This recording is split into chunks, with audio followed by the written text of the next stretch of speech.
Oke, selamat malam buat kita semuanya. Selamat malam buat Bapak dosen.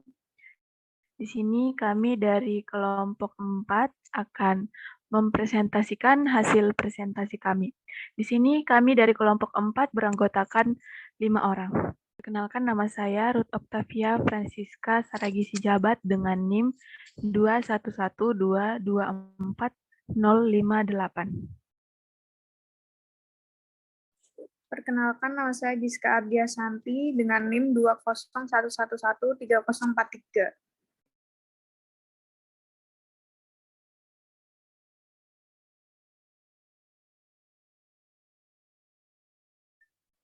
Baik, perkenalkan nama saya Natasha Febriana Putri Wibisono dengan NIM 2112240052.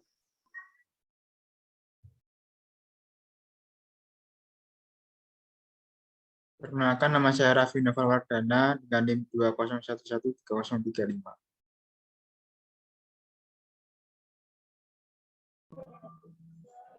Perkenalkan, nama saya Vincentius Gali, saya NIM 201113034. Baik, saya akan memulai dari pertama, yaitu tentang ideologi Pancasila. Apa sih ideologi Pancasila itu? Ideologi Pancasila itu berasal dari bahasan Yunani, yaitu idein dan logos. Idein memiliki arti memandang, melihat, ide, dan cita-cita. Sedangkan logos itu adalah ilmu. Jadi ideologi adalah sekumpulan ide yang berisi pemahaman untuk mewujudkan cita-cita suatu bangsa. Sedangkan menurut KBBI dapat dimaknai bahwa ideologi adalah kumpulan konsep bersistem yang dijadikan asas pendapat atau kejadian yang memberikan arah dan tujuan untuk kelangsungan hidup. Ideologi Pancasila ini adalah cara berpikir seseorang atau suatu golongan. Berdasarkan pengertian-pengertian tersebut, dapat disimpulkan bahwa ideologi Pancasila adalah gagasan-gagasan atau ide-ide dengan tindakan yang mengacu pada Pancasila untuk mewujudkan cita-cita bangsa Indonesia. Ideologi Pancasila adalah ideologi yang terbuka, sehingga dapat menyesuaikan ketika terjadi perubahan zaman tanpa mengubah nilai fundamentalnya. Ideologi Pancasila yang terbuka dapat diartikan bahwa ideologi tersebut tidak kaku dan tidak tertutup, akan tetapi bersifat reformatif, dinamis, dan terbuka. Selanjutnya dilanjutkan oleh teman saya. Baik, yang selanjutnya adalah ideologi kapitalisme. Kapitalisme merupakan ideologi yang menekankan sistem perekonomian, perdagangan industri, dan alat-alat produksi dikendalikan oleh pemilik swasta dengan tujuan memperoleh keuntungan. Dalam ideologi ini, pemilik swasta yang dimaksud adalah semua usaha selain milik pemerintah. Ideologi ini lebih mengarah pada perekonomian dibandingkan politik. Terdapat hal yang menonjol dalam penerapan ideologi ini, yaitu intervensi negara yang minim. Berdasarkan laman Oxford Bibliographies, intervensi adalah campur tangan suatu negara dalam urusan negara seperti politik, ekonomi, kesehatan, kepemerintahan, ataupun militer dari negara lain.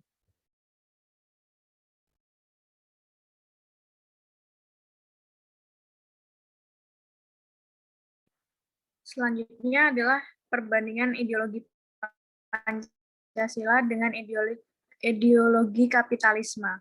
Di ideologi Pancasila dalam bidang politik dan hukum, ideologi Pancasila menerapkan sistem demokrasi di mana masyarakatnya memiliki hak dan kewajiban yang seimbang dalam kehidupan berbangsa dan bernegara. Sedangkan di ideologi kapitalisme, kebebasan ekonomi kapitalis harus selaras dengan kebebasan politik demokrasi karena keduanya merupakan ekspresi yang sama atas kebebasan individu dan menentang pemusatan kekuasaan negara. Akan tetapi intervensi para pemangku kebijakan sangat terbatas. Dan perbandingan kedua, di ideologi Pancasila dalam bidang ekonomi, ideologi Pancasila menghindari adanya monopoli. Negara akan berperan dalam mencegah adanya monopoli yang dapat merugikan masyarakat.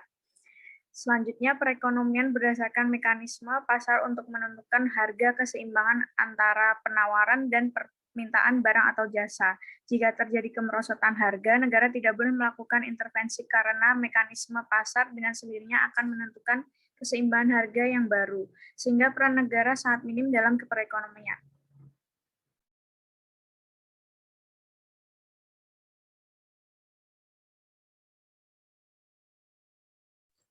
Kemudian di ideologi Pancasila dalam bidang agama, negara yang menganut ideologi Pancasila diberi kebebasan dalam memeluk salah satu agama yang diakui oleh negara. Paham ateis atau paham yang tidak mempercayai adanya Tuhan tidak diterima dalam ideologi Pancasila. Agama harus menjiwai seluruh aspek kehidupan masyarakat, bangsa, dan negara. Di ideologi kapitalisme, tegaknya ideologi kapitalisme berdasarkan atas pemisahan agama dengan kehidupan atau sering disebut sekularisme. Berdasarkan hal ini, kapitalisme meyakini bahwa manusia sendirilah yang berhak membuat peraturan atas hidupnya. Ideologi kapitalisme hanya mempercayai Tuhan sebagai sang pencipta. Kemudian selanjutnya di ideologi Pancasila dalam bidang sosial, individu diakui keberadaannya. Individu bebas membangun hubungan dengan individu lain dan membentuk masyarakat yang selaras, seimbang, dan serasi. Masyarakat hadir karena keberadaan individu-individu itu sendiri. Di ideologi kapitalisme ada mementingkan kepentingan individu atau diri sendiri dibandingkan kepentingan negara sehingga memunculkan sikap individualis yang sangat tinggi. Ideologi kapitalisme meyakini bahwa negara hanyalah sebagai alat yang menjamin kesejahteraan masyarakat.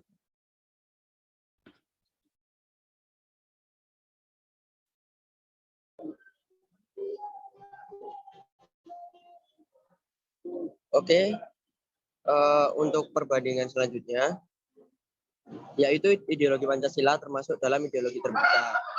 Karena memiliki pemerintahan yang demokratis, ideologi terbuka bersifat inklusif, tidak totaliter, dan tidak dapat dipakai melegitimasi kekuasaan sekelompok orang. Jadi ideologi terbuka hanya berada dalam sistem pemerintahan yang demokratis.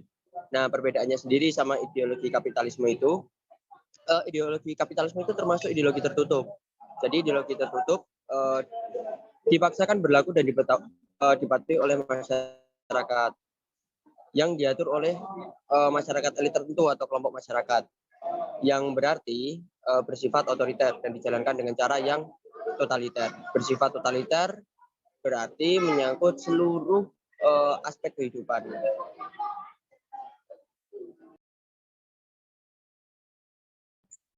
Baiklah, sekian presentasi dari kami. Apabila ada kesalahan, kami mohon maaf. Terima kasih.